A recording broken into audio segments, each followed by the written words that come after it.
Hello guys, welcome to my channel. Today I have Aditya with me. We are going to learn about his journey. He has recently come to Netherlands for a job. We would like to understand his experience and how did he get this job, what you can learn from his experience. So Aditya, over to you. Hi, my name is Aditya. I have recently moved to Netherlands and I have joined a consultancy firm out here as a manager in technology. I appreciate that you have started this series. It is much needed at this time when you have ample of opportunities out in. Can you also talk about your job profile, like what you do in your day-to-day work? Yes, so basically, I am a supply chain consultant by profession, and I'm almost carrying 10 plus years of experience in the field of supply chain. Majorly, I have worked for a renowned tool called as SAP. There are a lot of platforms. I hope the viewers can relate. So there are a lot of modules: SAP, MM, FICO, and apart from that, we have some cutting edge technology right now in the market, such as Kinaxis, OMP, O9. So these are all software solutions. So my profile revolves around like we help the client in digital transformation. So they have some conventional tools that they are using for the past 2 or 3 decades, but right now they want to switch or they want to digitally transform their entire solution so that they can get more output. So my profile, we are helping them to get on board into this journey. I'm quite sure that you might have already looked around on different countries when were you checking out. So that brings us to another question: why Netherlands? This is a good question. I was anticipating this question. So see guys, so whoever is watching this video, so whenever they're applying for a job or they happen to be, get contacted by some recruiting agencies or directly a call from the HR, from the companies that are based out here, you are going to negotiate the salary. So just for a reference, for a quick reference to all our viewers. So in Europe, when I talk personally from my experience, because I have attended a lot of interviews and I did even get a lot of offers here. So there are basically top 5 or 4 high paying countries over here in terms of salary. And you would be surprised. It's not Germany or it's not France. The most high paying jobs here, the top 5 countries are Switzerland. Then it comes the Nordics like Iceland, Sweden, Denmark. And then comes Luxembourg and then, Netherlands. So the pay in Netherlands is much higher than the conventional that you think like Germany or France. So I just want to clear this fact that if you move to the Nordics or if you come to Netherlands, the salary range here is much more higher than the ones that we are quite aware of. So that is, motivational factor for me to also move into Netherlands. So can you also tell our viewers end-to-end process you followed to get this job in Netherlands? For me, it's a sponsored job. Obviously, it was LinkedIn. So that's the global platform where we apply for jobs. So I applied for this job and my resume got shortlisted. In Europe, the process is bit different from those of India. So at times, in India, you start off with a HR round at the end when you almost land up on the job. It's a kind of formality. But in Europe, the very first round in majority of the cases starts with the HR. So they want to screen your background. They want to get into the depth that what motivates you to come to you. So they first check your aspirations and after that only your profile is pushed to the further technical rounds. For me, I applied on LinkedIn. My profile got shortlisted. So as I just mentioned, my first round was an HR round. They jotted down what is my aspirations, what kind of experience do I hold and what I can bring to the business out here. So that's the first stage of my interview. And once my profile was pushed from the HR to the technical round, so I happened to attend the very first technical round with the technical director. And when he was satisfied with my profile, so my final round of interview was conducted by the managing director who heads the business in Europe. I got the job offer within a span of 10 days and the rest of the procedures then followed: the visa, the relocation. So all those things, eventually followed up post I got the offer. You might have already faced some challenge. It's a lengthy process. Do you want to talk about those challenges you faced? This is very much important to the viewers who are watching this. So the thing is that like it's not like that I applied for a single job and I landed up the job. I was I kept applying for close to 1.5 months. So every day on LinkedIn, before I go to bed, I used to apply for 10-15 jobs. So what I would do, obviously everybody knows that European Union jobs which are available on European Union. You go to the search bar on the LinkedIn and you search the jobs. So whichever suits my profile, I used to apply. Now, the most challenging part right now post COVID is that not much of the companies in Europe are willing to sponsor your job. They don't want to invest on bringing you to Europe. So that's the main challenge. Even I got a lot of responses that, okay, we really like your profile. But at this point of time, we have a budget constraint and our budget does not permit us to sponsor your movement. So maybe you can try your luck out for a few months, or otherwise you can come down here on your own expense and you can try your luck out here. Coming to Europe from India on your own expense might be tricky because you never know when you are going to land the job, how far you will get the visa. So that was the challenging part. So I didn't take that kind of extreme risk. I just had a belief on myself, had faith in God, and I kept applying. And one fine day, yes, where I am currently working, so they had, they happened to, sponsor the visa.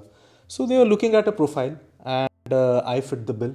So I landed the job, and I'm here. But to the viewers, the most challenging part here is that lot of the companies here are willing to sponsor your visa. So don't get demotivated because I had applied close to 50-60 jobs, then I landed this job. So please keep on applying. And at times, even if on the advertisement they mention that we only prefer European people holding European passport or who are already on our soil, at times if a company is in a dire need for a profile like you, they will go to the last mile to hire you. Right. So have faith in your profile. In European, the format is bit different. In India, we exaggerate our profile, like we make our resume 3-4 pages. Here, they need everything in one shot. It's a one pager. It is called technically here one pager resume. So guys, there is a lot of material available on the net. So I would request the viewers, they should download the template how an European resume look, and you just try to imitate your resume, Indian resume. Try to transform that into an European resume. That's the very first thing I would advise your viewers, that your resume is the first step coming here. So your resume makes a lot of difference. So one of the most asked question I have is that how much you can make in Netherlands. And usually, like when you are making such a big decision, okay, moving countries, you want to do your financial due diligence, okay. How do you see the market in Netherlands compared to India? This is, I think this is the most primary factor in your decision making, that is it worth flying thousands of miles away from your homeland, Yeah. leaving your parents, your partners, or your social life. So I will not generalize in tools and technologies. So I will just give a breakout of your experience. In a nutshell, 3 to 5 years of experience, you can expect somewhere around 45 to 60. 7 to 10 years, you can expect somewhere around 65 to 80. And 10 plus, your salary might start from 85,000, and it can go until 120 or 100,000 euros. How do you feel the culture, work culture here in Netherlands now? Whenever you land an offer, so legally you are first presented with a contract paper in Europe. So in Europe and also in Netherlands, since it's a part of European Union, so employees have a flexibility. Either way they can work in a conventional manner for for 5 days a week, 8 hours each, that we you guys do back in India. Otherwise you can work for just 4 days, and that brings up to 9 hours per day for this 4 days, and you can take Friday as an off, so your weekend is extended. So you get both the flexibility, and it's clearly mentioned on your contract paper, and you have, like, it's your prerogative.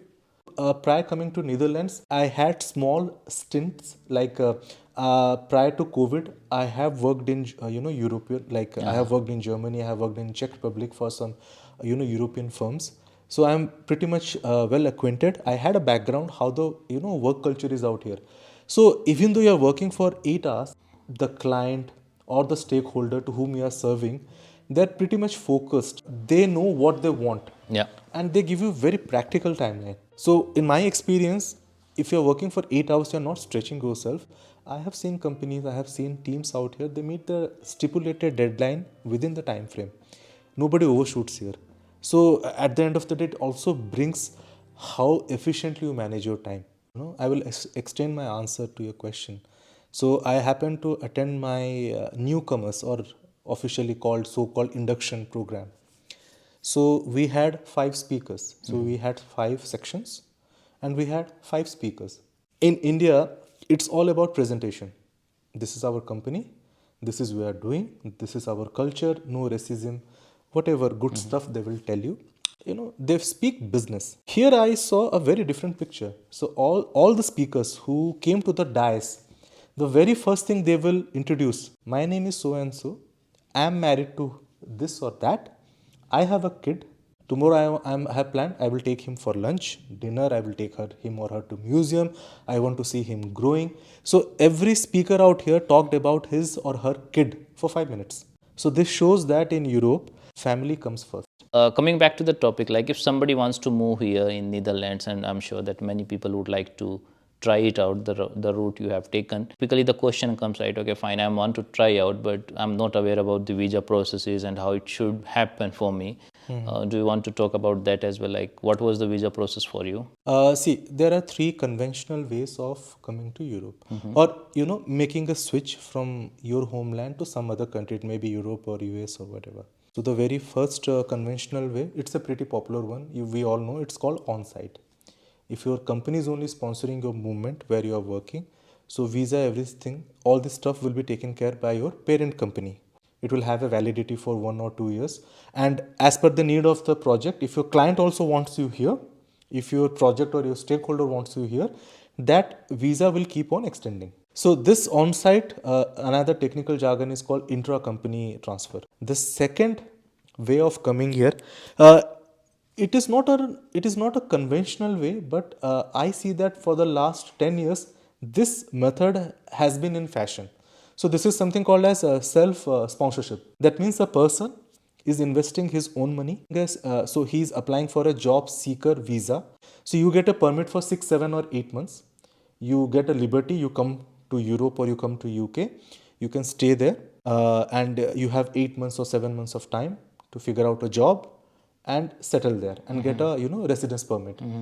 The drawback is that if it is a self sponsored a visa, then you need to have a lot of cash in your account before you Yeah. apply for the visa. Right. Like for UK, I know in Indian currency you need to have at least 25 to 30 lakhs.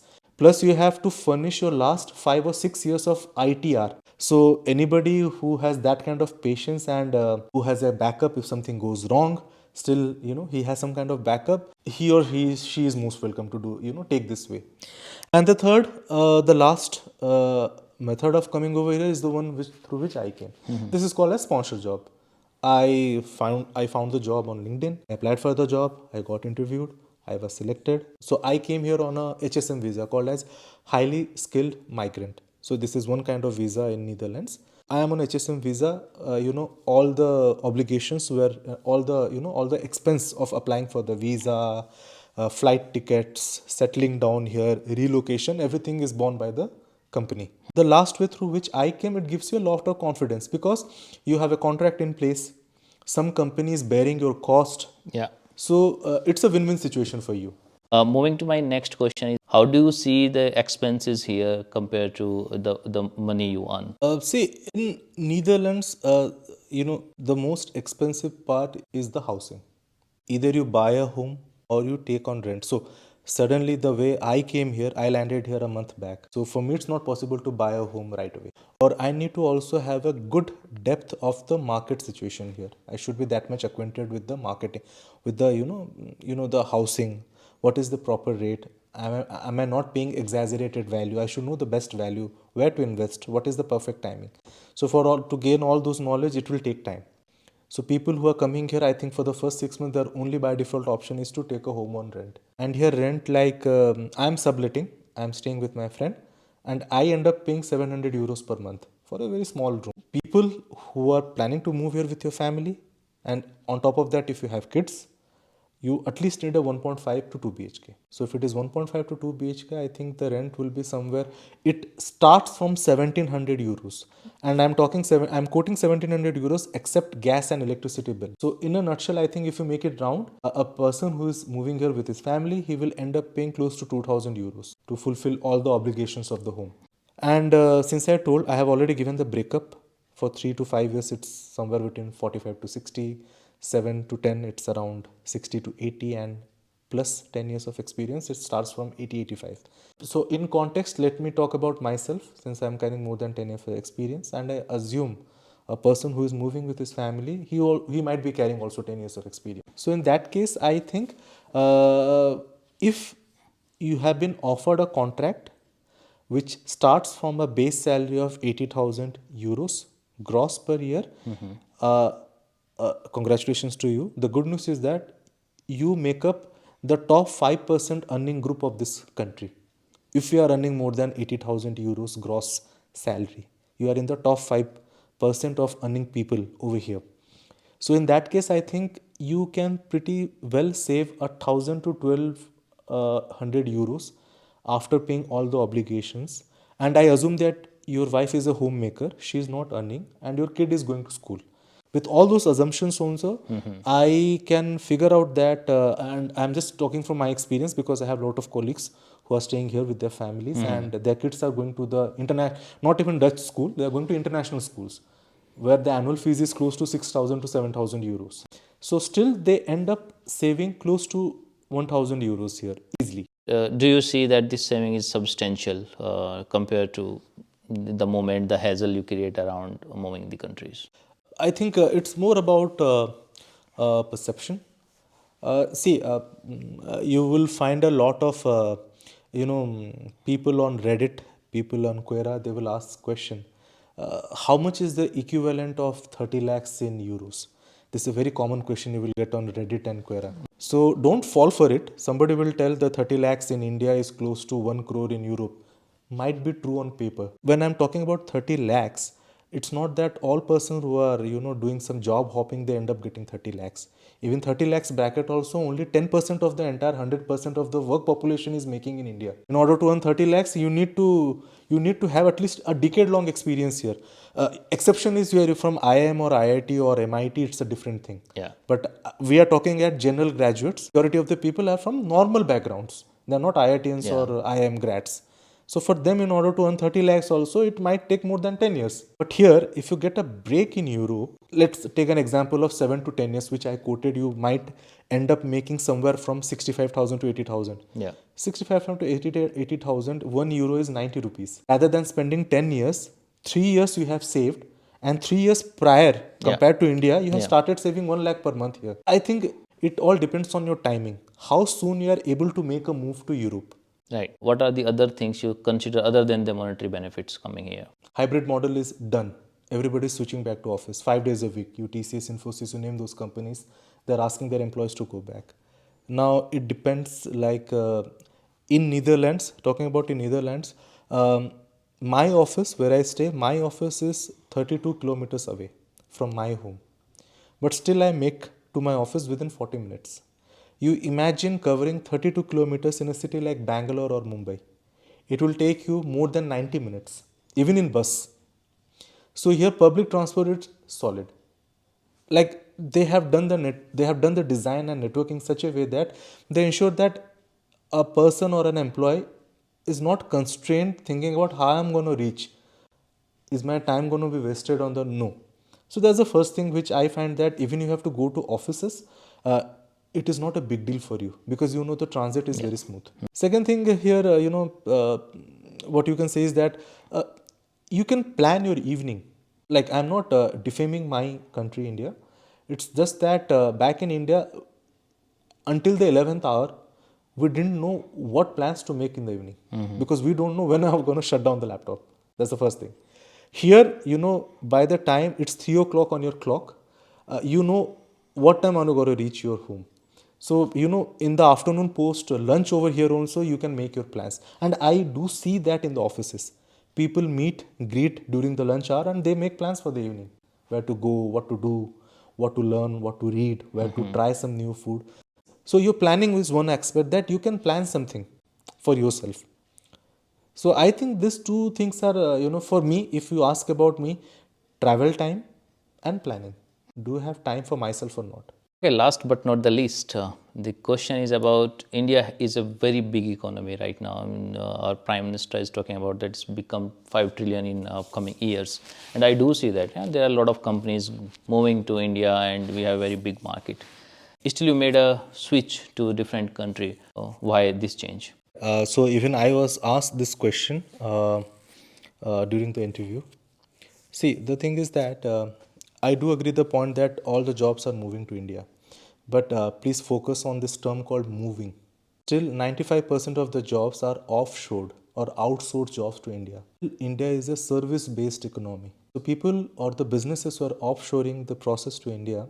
So that process was already in Europe, or for example in Europe or America, for the last 20, 30 years. Right now, for the sake of saving the money, or leaning their finance, making it more frugal, they want to offshore the jobs to India, because India is a cheap market and you get good talent at a cheaper price. But the thing is that, think in this perspective, that I am talking about myself. So I belong to SAP background. SAP started here in 1972 in Germany. So SAP is close to 40 years old. Now, whatever tool and technology I learnt in India, that tool and technology was already implemented in Europe. I'm talking about Europe, 20 years or 15 years ahead of India. Right. So what I learn and what I execute in India, that is already been implemented or executed 10 or 15 years ahead in either North America or Europe. So in learning also, you are pretty late compared to Europeans and Americans. What motivated me to switch here is that epicenter of technology is America, and Europe is the testing ground in my experience. So whatever tool and technology comes out of the epicenter, that is first, you name any tool and technology, Yeah. it originates from North America, Canada and USA. What motivated me here, that I am right now very close proximity to the epicenter of the technology. So whatever new tools and technology will originate or will be invented, I will get a first hand grab. I won't lag behind the Americans or Europeans. At the same time they learn, even I will also learn. So back in India, when I move after 10 years permanently, so I will be having an edge, because that tool and technology will be pretty new to India. But I would be by default carrying an experience of 5, 7 years. So that builds my value in India. So I am not at loss. So I think this makes, this is the biggest motivational factor, that why I moved to Europe. Because I want to, be in the game in the very first place. I don't want to be late in the game. And I think the dependent is also allowed to work here without any Exactly. restrictions. Yeah. Okay, great. So thank you, Aditya, for this Thank you. interaction. I think our viewers has learned a lot. And if you have any specific question, you can put that into the comment section. I'll drop the LinkedIn profile of both of us. In case you want to reach out personally, you can also reach out. That's all in this video. If you like such content, you can subscribe to our channel or follow Aditya on LinkedIn, or when he creates his YouTube channel at his YouTube channel as well. Thanks a lot and see you in the next video. Bye bye.